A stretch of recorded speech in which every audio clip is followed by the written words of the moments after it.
JDU के पूर्व अध्यक्ष शरद यादव का निधन। 75 साल की उम्र में गुरुग्राम के अस्पताल में ली आखिरी सांस। राष्ट्रपति और प्रधानमंत्री समेत तमाम नेताओं ने जताया दुख।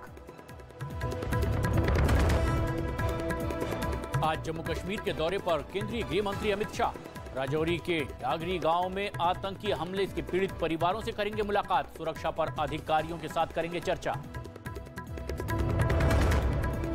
दिल्ली के कंझावला केस में गृह मंत्रालय की सख्ती। सूत्रों के मुताबिक रास्ते में तैनात पीसीआर वैन के पुलिसकर्मियों को निलंबित करने के दिए निर्देश। आरोपियों पर धारा 302 के तहत दर्ज हो सकता है मुकदमा। महाराष्ट्र के पास शिरडी के हाईवे पर बड़ा हादसा। ट्रक और बस की टक्कर में 10 लोगों की मौत, 30 से ज्यादा यात्री इसमें घायल। सूचना प्रसारण मंत्रालय ने 6 यूट्यूब चैनलों पर लगाया प्रतिबंध। फर्जी खबरें दिखाने के आरोप में कार्रवाई। प्रतिबंधित चैनलों के थे करीब 20 लाख सब्सक्राइबर। पूरे उत्तर भारत में मौसम ने बढ़ाई मुसीबत। मैदानी इलाकों में ठंड से ठिठुरे लोग तो कोहरे ने लगाई रफ्तार पर ब्रेक। जम्मू कश्मीर से लेकर हिमाचल तक बर्फबारी।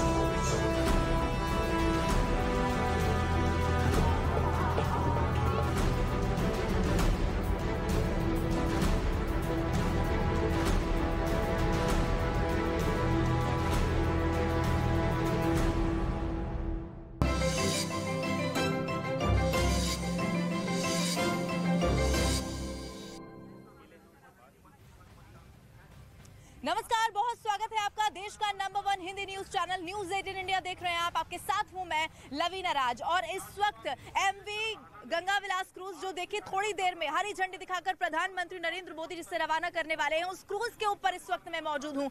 सबसे पहले ये तस्वीर आप देख लीजिए, ये रूफ टॉप है जिसके बारे में सबसे ज्यादा चर्चा इससे पहले भी होती रही है, क्योंकि यहाँ पर देखिए जरूर जो विदेशी पर्यटक हैं वो भी आपको तस्वीरों में नजर आएंगे। वो जो सामने कार्यक्रम चल रहा है, क्योंकि प्रधानमंत्री नरेंद्र मोदी अब से थोड़ी देर में हरी झंडी दिखाएंगे। इसे यहाँ से पोत परिवहन एवं जलमार्ग मंत्रालय के माननीय मंत्री श्री सर्बानंद सोनोवाल जी से उनके स्वागत भाषण का अनुरोध करता हूं। माननीय मंत्री महोदय।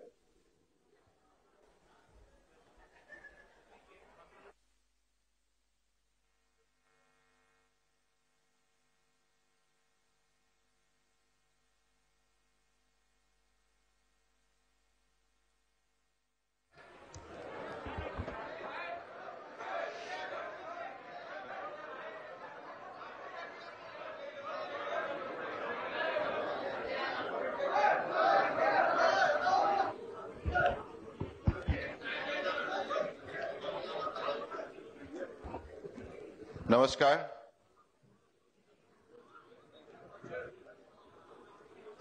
आज की इस कार्यक्रम के देखिए इस वक्त मैं इस क्रूज के ऊपर मौजूद हूं। अब से थोड़ी देर के बाद प्रधानमंत्री नरेंद्र मोदी की ओर से हरी झंडी दिखाकर इस क्रूज को यहां से रवाना कर दिया जाएगा। सबसे पहले ये तस्वीर आप देखिए जिसके बारे में सबसे ज्यादा चर्चा की जा रही थी कि जो रूफ टॉप इस क्रूज का है वो सबसे ज्यादा शानदार है। हालांकि इस पूरे क्रूज की बात की जाए तो 18 लग्जरी कमरे यहाँ पर हैं, सारी आधुनिक सुविधाओं से लेस यहाँ पर कमरे हैं। लेकिन ये जो टॉप फ्लोर आप देख रहे हैं, यानी कि जो रूफ टॉप है, इसे इस तरीके से बनाया गया है कि अगर आप यहाँ से, क्योंकि देखिए ये 51 दिनों की यात्रा पर अब से निकलने वाला है, असम के डिब्रूगढ़ पहुंचेगा। 1 मार्च का वो दिन होगा जब असम के डिब्रूगढ़ पहुंच जाएगा। लेकिन इस दौरान वो अलग अलग राज्य, 5 राज्य ऐसे बताए जा रहे हैं जिनसे होकर गुजरेगा, जिसमें झारखंड शामिल है, जिसमें पश्चिम बंगाल शामिल है। 3200 किलोमीटर की ये यात्रा यहाँ से शुरू होने वाली है और अब से थोड़ी देर के बाद प्रधानमंत्री नरेंद्र मोदी इसे हरी झंडी यहाँ से दिखा देंगे। ये जो विदेशी पर्यटक यहाँ पर है, देखिए क्योंकि इस वक्त बनारस के रविदास घाट पर एक क्रूज रुका हुआ है। अच्छा, इसी तरह जब ये अलग अलग जगहों पर रुकता है तो जो पर्यटक इसमें सवार होते हैं, जो यात्री होते हैं, उन्हें इसी तरह उस जगह के हेरिटेज से रूबरू करवाया जाता है, उस कल्चर से रूबरू करवाया जाता है। और इसी तरह यहाँ से ये जो लग्जरियस दुनिया का सबसे लंबा रिवर क्रूज है वो यहाँ से रवाना होने वाला है। बहुत ज्यादा समय अब नहीं रह गया। देखिए कार्यक्रम यहाँ पर शुरू हो चुका है। इसके अलावा इसके सुविधाओं की बात की जाए, इससे आगे बढ़ते हुए उधर की तस्वीर भी मैं आपको दिखाऊंगी, क्योंकि इससे पहले भी मैंने आपको कहा कि इसके रूफ टॉप की ही सबसे ज्यादा चर्चा इससे पहले भी आपने सुनी होगी।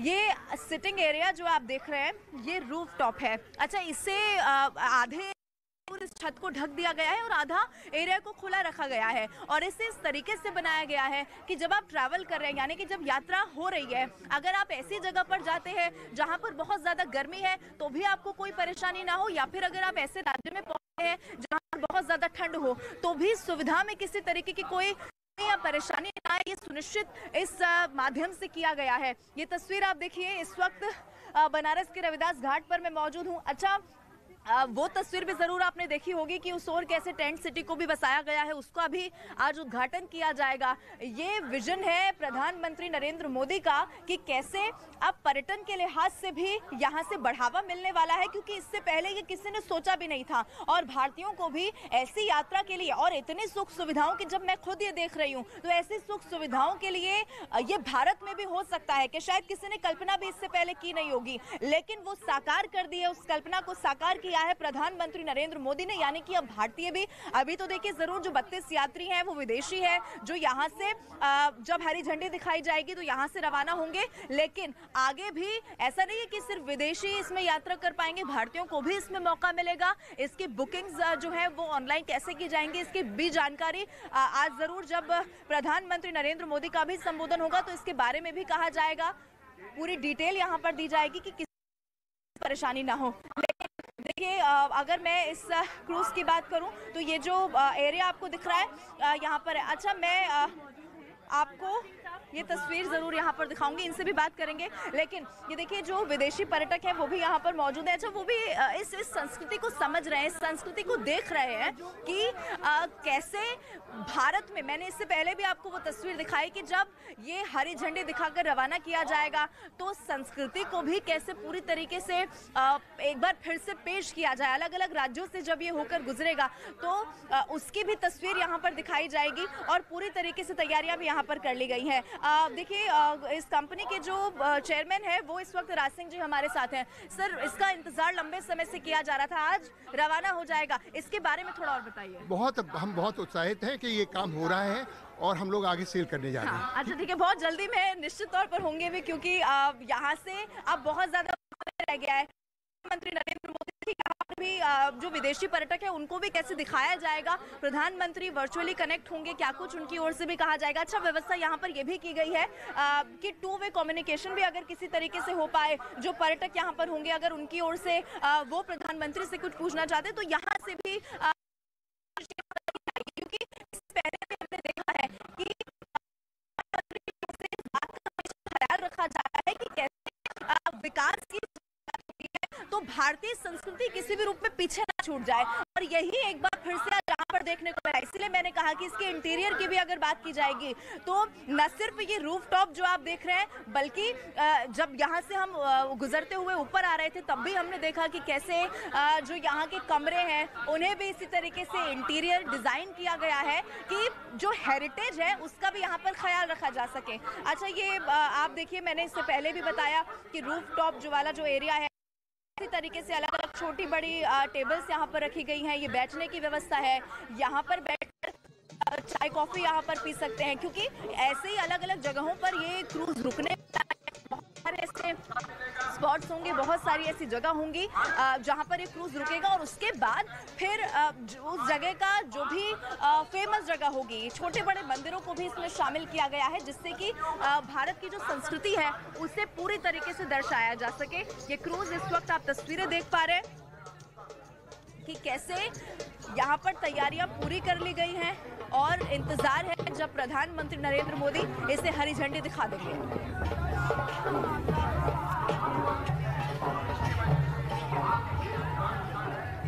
और ये तस्वीरें आप देख रहे हैं किस तरह से वाराणसी में रंगारंग सांस्कृतिक कार्यक्रमों का आयोजन पूरे उत्साह के साथ किया जा रहा है, क्योंकि प्रधानमंत्री मोदी बस हरी झंडी दिखाने ही वाले हैं।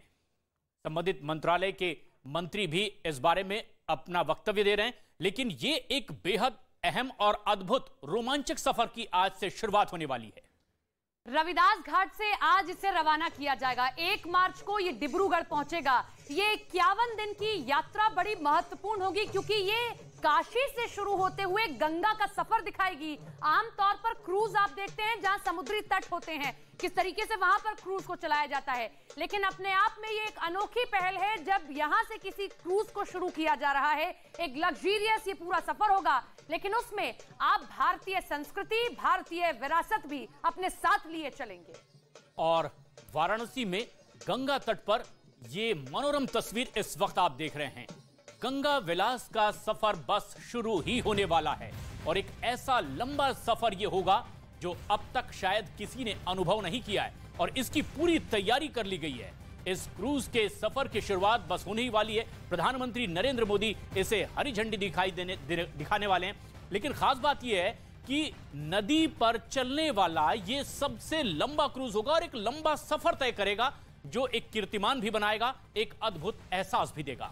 एक शाही सवारी का अनुभव होगा और आपको ये पता चलेगा कि गंगा के किनारे किस तरीके से ऐसे ऐसे शहर बसे हैं जो अपने साथ अपनी संस्कृति, अपनी विरासत लिए बैठे हुए हैं। अब यहां से जब वो शुरू होता है तो आप देखिए किस तरीके से बाबा की नगरी से शुरू होगा, सबसे महत्वपूर्ण। दूसरा, प्रधानमंत्री का लोकसभा क्षेत्र है ये, और तीसरा, ये 2 देशों को भी जोड़ेगा। बांग्लादेश भी ये जाएगा, ढाका भी ये जाएगा, तो ऐसे में 2 देशों के बीच भी समन्वय बनाने का ये काम करेगा। कामाख्या तक की ये यात्रा होगी, ये धार्मिक यात्रा भी है। 40,000 लीटर का इसका फ्यूल टैंक है, यानी कि अगर एक बार इसमें फ्यूल भर लिया जाए तो कम से कम 40 दिनों तक बगैर रुके ये अपने सफर को लगातार नदी में आगे बढ़ा सकता है। ऐसी बहुत सी खूबियां हैं जो दर्शक इस वक्त देश के number 1 news channel news 18 India पर देख पा रहे हैं, लेकिन इस क्रूज को रवाना करने से पहले किस तरह का उत्साह लोग। बनारस के रविदास घाट पर मैं मौजूद हूं और एमवी गंगा विलास जिसको हरी झंडी दिखाई जाएगी उसके ऊपर जो ऊपर वाला एरिया है वहां पर इस वक्त हम मौजूद हैं। तस्वीरें आप देख सकते हैं, जो पर्यटक हैं यानी कि जो यात्रा कर रहे हैं वो भी बहुत एक्साइटेड है और वो भी सामने जो कार्यक्रम चल रहा है जहां पर वर्चुअली प्रधानमंत्री नरेंद्र मोदी जुड़ने वाले हैं वो भी इस कार्यक्रम को जरूर देख रहे हैं। अगर मैं बात भी करूंगी क्योंकि कुछ लोग ऐसे हैं जो वो हिंदी तो नहीं, इंग्लिश भी नहीं जानते हैं, अगर उनसे भी उनका एक्सपीरियंस जानने की हम कोशिश करेंगे। Hi, how are you? You understand English? Yes. What's your name? My name is Sabina. How's your journey going on? Sorry? How's your journey going on? We are leaving this afternoon, and to be honest, it's so exciting here. And I don't even remember what the next station will be, but it's so great being in Varanasi. So we enjoy it very much being here, and the ship and the nice people and all the ceremony here. It's a very special place. So okay, thank you so much. देखिए जो विदेशी पर्यटक भी यहाँ पर क्योंकि यात्रा कर रहे हैं वो भी भारतीय संस्कृति को आज यहाँ से देख लेना चाहते हैं और ये एक्साइटेड ज़्यादा है इसीलिए क्योंकि इससे पहले भी हमने देखा है। अगर मैं प्रधानमंत्री नरेंद्र मोदी के संसदीय क्षेत्र वाराणसी की ही बात करूं तो काशी विश्वनाथ के जरिए बीते सालों में पर्यटन को कितनी रफ्तार मिली है। जो पर्यटक हैं वो बड़ी तादाद में यहाँ पर पहुँच रहे हैं, ये हमने पहले भी देखा है। और आज जब एक और विकास के लिहाज से भी अगर कहें, पर्यटन के लिहाज से भी कहें तो एक और पन्ना यहाँ से जुड़ने वाला है और इसीलिए सब बहुत उत्साहित हैं। आप अगर विदेशी पर्यटकों को सुनेंगे तो वो ये कह रहे हैं कि अब हमें ये याद भी नहीं है कि अगला स्पॉट हमारा क्या होने वाला है। हम इतने ज़्यादा खुश हैं ये कार्यक्रम देखकर, भारत की संस्कृति को देखकर, और यही कोशिश भी की गई है कि जब ये जो क्रूज है जब ये यात्रा करेगा, 51 दिनों की यात्रा पर अब से निकल जाएगा तो ऐसे छोटे बड़े मंदिर भी होंगे। इससे पहले भी मैंने बताया कि कई सारी जगह तो ऐसी भी है भारत काल से होता हुआ आया है, लेकिन उस पर इससे पहले उतना ध्यान भी नहीं दिया गया। तो भारतीय संस्कृति किसी भी रूप में पिछड़े भी ना, उससे रूबरू कराया जाए, उसके बारे में और ज्यादा बताया भी जाए और विदेशों तक वो आवाज पहुंचाई जाए, ये सुनिश्चित यहाँ से जरूर किया जाएगा।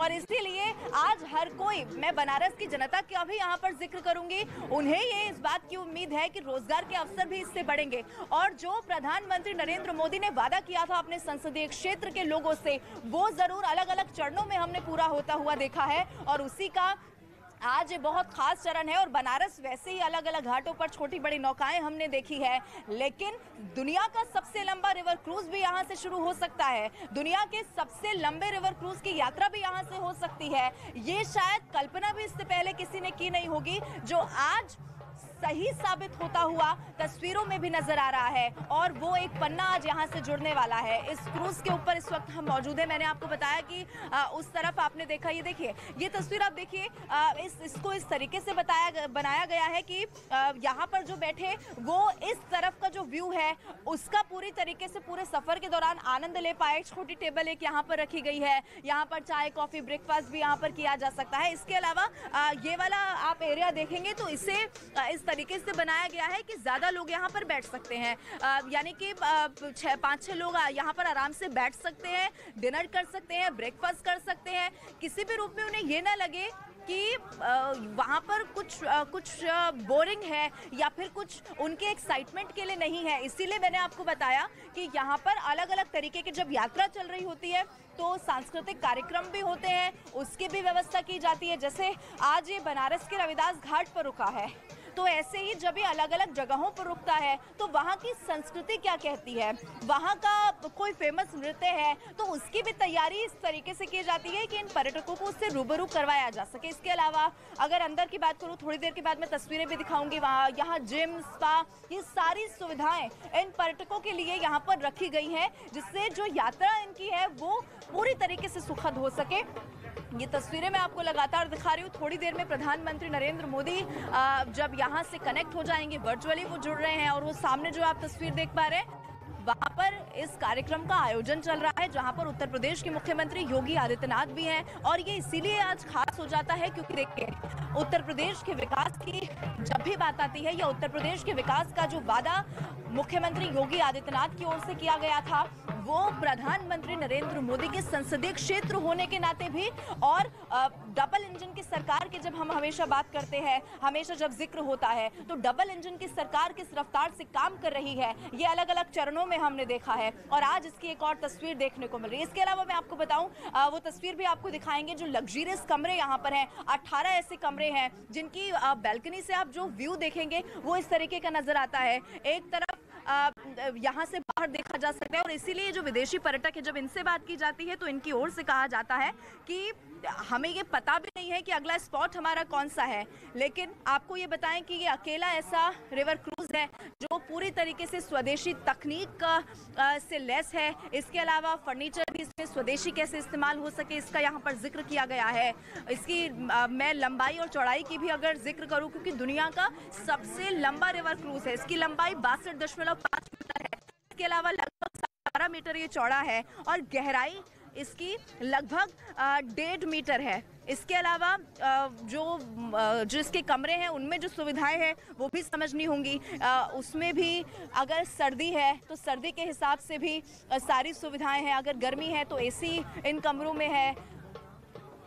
और ये तस्वीर आप देख रहे हैं रूफ टॉप है, जिसे मैंने बताया कि इस तरीके से यहाँ पर बनाया गया है कि जो यात्री हैं उन्हें किसी भी रूप में कोई समस्या परेशानी आने ना पाए, और आज ये लोग बहुत खुश हैं। हाय, you understand English? Little bit. What's your name? Marcus. Where are you from? From Switzerland. Okay, you're enjoying? Yes. You like this program? I haven't seen it. Okay, don't know. you are excited about your next destination? Yeah, I'm very excited because in Switzerland everything is very small, and here everything is very big and exciting. So you must be understanding what Indian culture is. Little bit. Thank you so much. तो देखिए, ये विदेशी पर्यटक हैं जो इस बात से बहुत खुश हैं कि उन्हें ज़रूर चाहे थोड़ा ही, लेकिन जो भारत की संस्कृति है उसे समझने का ज़रूर मौका मिल रहा है। और ये पहला मौका नहीं है, इससे पहले भी अगर मैं पूरे भारत की बात करूँ, सिर्फ उत्तर प्रदेश विदेशी पर्यटकों की संख्या हमने देखी। ये जो रिवर क्रूज की यात्रा है इसमें भारत का बहुत बड़ा स्थान नहीं होता था। अब इसीलिए इसको कैसे उस नक्शे पर स्थापित करना है, ये यहाँ से जरूर सुनिश्चित किया गया है। और तस्वीर में जरूर देखिए, क्योंकि कोहरा अभी भी है तो तस्वीर में पूरी तरह से तो नजर नहीं आएगा, लेकिन ये जो रविदास घाट आप देख रहे हैं, इसके उस तरफ टेंट सिटी को भी बसाया गया है, जहां पर सिर्फ रेत होती थी, जहां पर ये सोचा भी नहीं जा सकता था कि वहां पर भी पर्यटन का इतना बड़ा एक स्थल स्थापित किया जा सकता है। उसे भी साकार कर दिया है इस विजन ने, डबल इंजन की सरकार ने, जिसका भी आज उद्घाटन यहां पर किया जाएगा।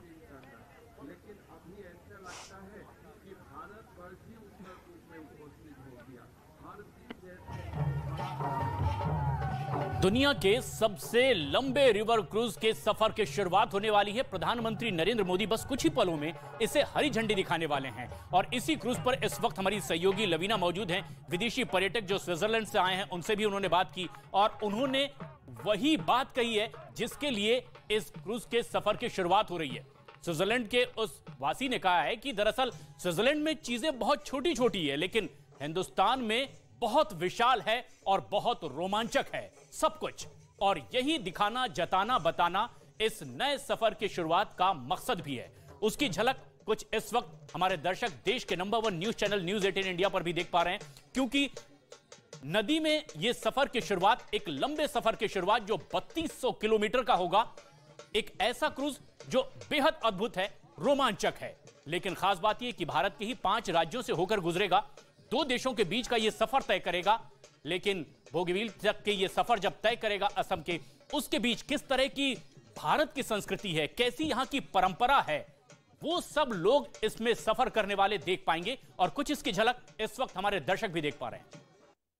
और बिल्कुल 51 दिन का 3200 किलोमीटर लंबा यह सफर होगा, जो कि 3 चीजों को महत्वपूर्ण तरीके से रफ्तार देगा। पहला, अध्यात्म, कैसे ये काशी से शुरू हो रहा है जो दुनिया की सबसे पुरातत्व शहर है, उसके बाद वो पटना पहुंचेगा और उसके बाद कामाख्या। तो आर्थिक तौर पर भी कई राज्यों को यह गति देगा।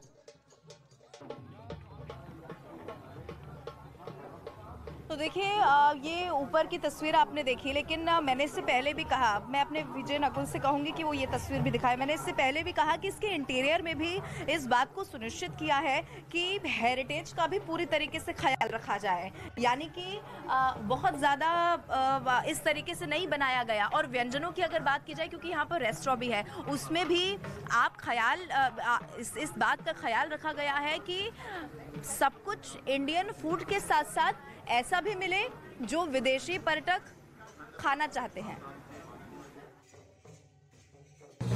देवी और सज्जनों, माननीय केंद्रीय सड़क परिवहन और राजमार्ग मंत्री नितिन गडकरी जी ने देश के कोने कोने को हाईवेज के साथ जोड़ दिया। हमारा ये अनुरोध है और एक निमंत्रण भी कि आप भी 14 जनवरी को हमारे साथ जुड़ें सड़क सुरक्षा अभियान में, क्योंकि उसमें होंगी रोड सेफ्टी की बहुत सारी आवश्यक बातें।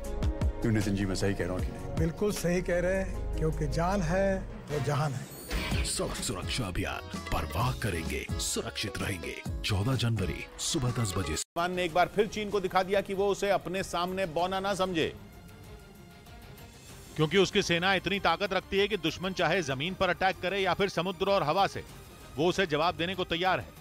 अपनी इसी ताकत का प्रदर्शन ताइवान ने दुनिया के सामने किया। लेकिन इस मिलिट्री ड्रिल से चीन को मिर्ची लग गई, उसका गुस्सा भड़क गया और ऐसे में उसने ताइवान पर हमले की बात को दोहराया और विदेश से ताइवान पहुंच रहे नेताओं को ये चेतावनी दे डाली कि वो ताइवान से बातचीत बढ़ाकर आग से खेलने का काम कर रहे हैं, क्योंकि ये बात चीन को बिल्कुल पसंद नहीं आ रही कि कोई भी दूसरा देश उसके और ताइवान के बीच आकर दखल दे। चीन शुरू से ही ताइवान को अपना हिस्सा बताता आया है, जबकि ताइवान ने कभी चीन के इस दावे को सही नहीं ठहराया। और इसी बीच उसने ये मिलिट्री ड्रिल की, जिसका एक वीडियो भी सामने आया, जिसमें गाओशोंग शहर के एक नेवल बेस पर ताइवान के कुछ सैनिक टारगेट पर सटीक निशाना साधने का अभ्यास करते नजर आए। इस दौरान ताइवान ने अपने टैंकों, हेलीकॉप्टरों और जहाजों की ताकत भी दिखाई। इस मिलिट्री ड्रिल के वीडियो में दिखा कि ताइवान के सैनिकों ने दुश्मन के ठिकाने को बारूद से उड़ा दिया और समंदर में पेट्रोलिंग कर दुश्मन की नींद उड़ा दी।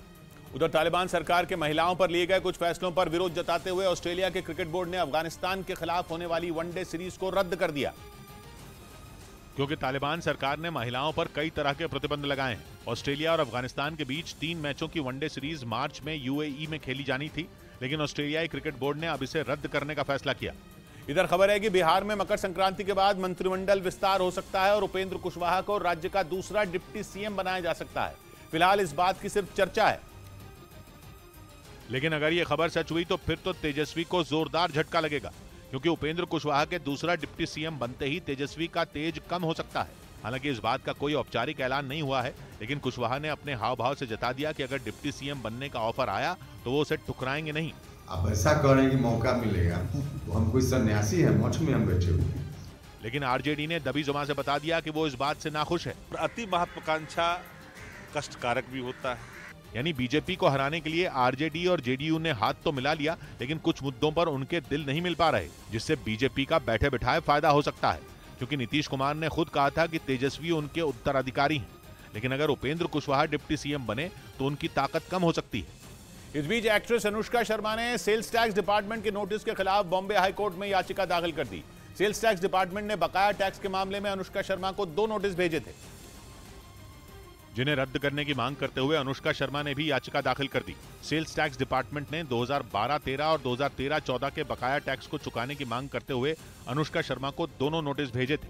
अनुष्का की याचिका पर कोर्ट ने सेल्स टैक्स डिपार्टमेंट को 3 हफ्ते में जवाब देने को कहा। उधर कोलंबिया के रोसेस में पहाड़ खिसकने से भारी तबाही मच गई। वहां यह घटना 4 दिन पहले घटी थी, लेकिन उससे मची तबाही के निशान हर बीतते दिन के साथ पहले से गहरे होते जा रहे हैं।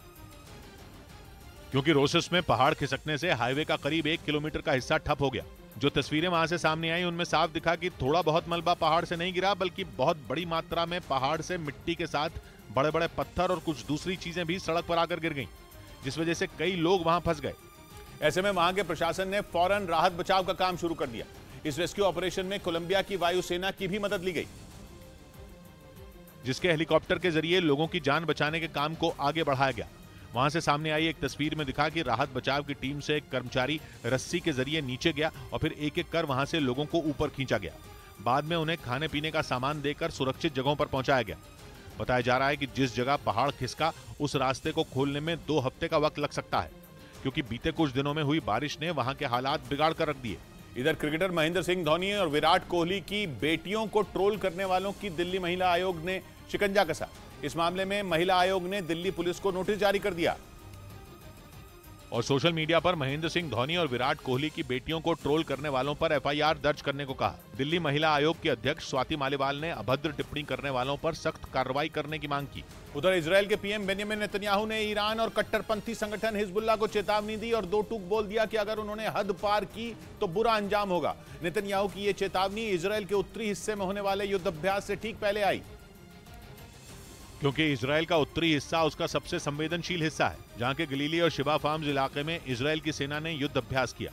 यानी इजरायल की सेना ने उन इलाकों में अपनी ताकत दिखाई जो जॉर्डन, लेबनान और सीरिया के बॉर्डर से लगते हैं, जहां इजरायल की तोपों ने इतनी आग उगली कि दुश्मन का कलेजा कांप जाए। इजरायल का कहना है कि इस मिलिट्री ड्रिल की प्लानिंग पहले ही हो चुकी थी और इसका मौजूदा हालात से कोई लेना देना नहीं है। लेकिन ड्रिल से ठीक पहले नेतन्याहू इजरायल के उत्तरी हिस्से के दौरे पर चले गए, जहां नेतन्याहू ने अपनी सेना और मिलिट्री ड्रिल की तैयारियों का जायजा लिया और ईरान और लेबनान के कट्टरपंथी संगठन हिजबुल्लाह को उनकी हद याद दिलाई, क्योंकि नेतन्याहू ने बयान दिया कि जिन लोगों को रेड लाइन याद नहीं, उन्हें हमारे सैन्य अभ्यास से वो याद आ जाएगी। यही नहीं, उन्होंने ये भी कहा कि सीरिया से लगी इजरायल की सीमा पर उनकी नजर है, क्योंकि उन्हें पता है कि ईरान वहां से इजरायल में घुसपैठ की कोशिश करेगा और इजरायल ऐसा नहीं होने देगा। एक बार फिर से इजरायल की सत्ता संभालने वाले नेतन्याहू ने हिजबुल्लाह को भी बता दिया कि इजरायल उससे लड़ने के लिए तैयार है। वैसे इजरायल और लेबनान अब भी जंग लड़ रहे हैं और हिजबुल्लाह ने सीमा पर करीब 1.5 लाख मिसाइलें, रॉकेट और दूसरे खतरनाक हथियार तैनात किए हुए हैं, जिनसे निपटने के लिए इजरायल अपनी सेना की ताकत बढ़ा रहा है। उसकी सीरिया पर भी नजर है। इजरायल कहता है कि हिजबुल्लाह तक हथियार सीरिया के रास्ते आते हैं, क्योंकि ईरान की सेना ने सीरिया की सरकार की मदद के बहाने वहां कई ठिकाने बना रखे हैं। उन्हीं का इस्तेमाल करके वो इजरायल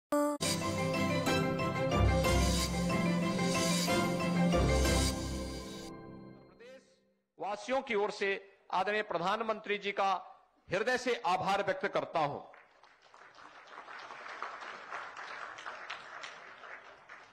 हम सब इस बात को जानते हैं कि एक नए पर्यटन की शुरुआत है। पिछले 3 दिनों से एमबी गंगा विलास से आए हुए यात्रियों ने काशी और उसके आसपास के क्षेत्रों का भ्रमण किया। एक एक बात को लेकर के बड़ी गंभीरता और गहराई के साथ जानने की एक उत्सुकता थी और काशी विश्वनाथ धाम का कल का कार्यक्रम जो इस सबसे बड़े रिवर क्रूज से जुड़े हुए यात्रियों के स्वागत सम्मान के लिए कल आयोजित किया गया था, वो अपने आप में एक ऐतिहासिक रहा है। आज आदरणीय प्रधानमंत्री जी ने जिस कार्यक्रम का शुभारंभ करने जा रहे हैं, इस सबसे बड़े रिवर क्रूज को आगे बढ़ाने, इन नमामि गंगे परियोजना की सफलता की एक नई ऊंचाई को प्रदर्शित करता है। विगत 5-6 वर्षों के अंदर